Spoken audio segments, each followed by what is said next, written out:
ဒီကနေ့ညဓမ္မသဘင်ခန္ဓာကိုရှေ့ဖုံးတော်သခင်ရှင်တော်မြတ်ဖရာဤ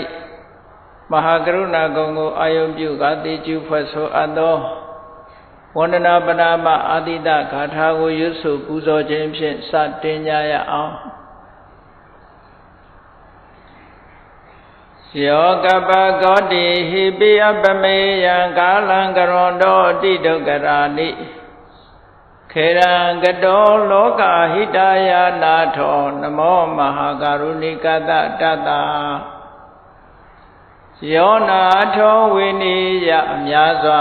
တတ္တဝါဤချမ်းသာစီးပွားလိုလားတောင်းတဂုံပေါင်းခါသဖြင့်နာထမြညာခြင်းရှင်တော်မြတ်ဖရာသည်ကပ္ပကောတိဟိပိဂရေကဘာအရေးအတွက်အသင်္ချာတို့ဖြင့်တော်လဲ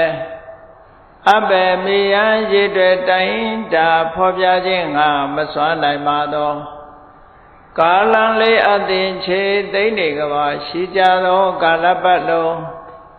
လောကဟိတယတတ္တလောကဤအကျိုးစီးပွားအလုံးငါအတိဒုက္ခရာနိဥ္စာတဲ့ခြေလက်အင်္ဂါမေတ္တာကြီးမှသမိတာနှင့်တထာဇနီဆွန်ခြင်းကြီးဟုကျက်သီထဝေငါးသွဲအစုအလုံးခဲရင်သောအမှုတို့ကိုကရွန်တော်ဖျားဖြစ်ရန်ဤတန်ကြိုးကုတ်အထုတော်မူရသည်ဖြစ်၍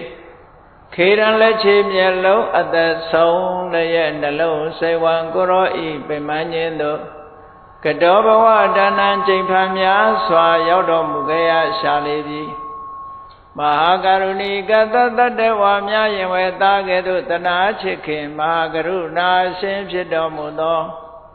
တသနာတသဝေနယများစွာတတ္တဝါဤချမ်းသာစီးပါလိုလားတောင်းတဂုံပေါင်းခါသဖြင့်နာထမြညာထိုရှင်တော်မြတ်ဖရာအားနမောယုတိပြောင်းပြောမှန်ကိုလျော၍ကရောယုကျိုးရှိခိုးခြင်းသည်အထုဘဝတုစင်စစ်မသွေဖြစ်ပါစေတည်း